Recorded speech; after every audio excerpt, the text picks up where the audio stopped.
Alright guys, what is up? Here is another new video. I know this might be a little short one, but today we're just basically gonna learn how to install a new LG ice maker. As you can see, it's really not that much to it. You got 3 screws right there right in front of you and one all the way in the back that just hold it in place. Just all Phillips screws here, really. So like I always say, guys, just take your time, and all you really need is a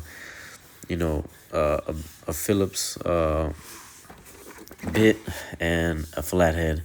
So after you remove those screws, what you want to do is just kind of pull it down, and then it'll come out.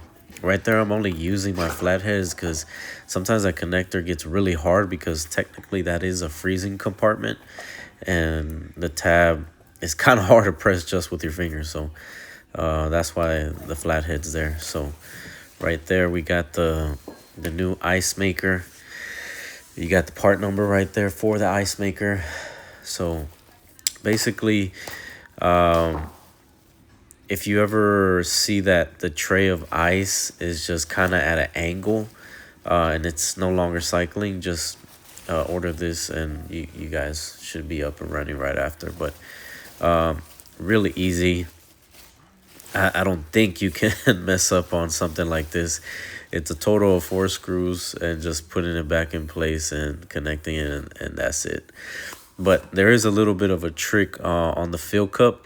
Just be sure you get it behind the fill tube, because if you don't, then once it starts to fill up, it's gonna not go inside the ice maker and make a big mess. So just be careful with that. So what you want to do first is obviously make sure your connector is connected properly and all the wires are back there, the way that they should be, so it can sit flat. And you'll automatically feel it once it sits flat. It's really like a glove. So put your screws back on, and there is a little bit of a button on the left hand side of the ice maker. You can press that button just to make it cycle through, and as soon as it starts twisting the tray and it goes back into the regular position, you'll hear the water come in, and then basically all you got to do is play the waiting game and you'll have ice soon enough. So just really pay attention to these video guys. Sometimes, oh look, you see, I'm doing it right there, but you have to you have to have it on so you can make it cycle through. So the ice maker will start to move a little bit, so you do have to press it a little bit long for maybe about 5 to 10 seconds, and then you can just let it go and it'll do its thing. But that's what I mean. It makes it cycle through.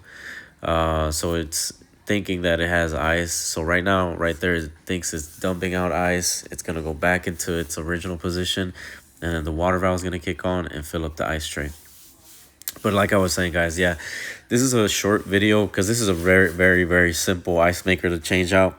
But, keep tapping in, keep watching these videos, because an ice maker like this, I think, runs you a little over $100. But yeah, you can save yourself some money just knowing how to, replace these. But anyways, thank you for watching, guys. Remember, like and subscribe.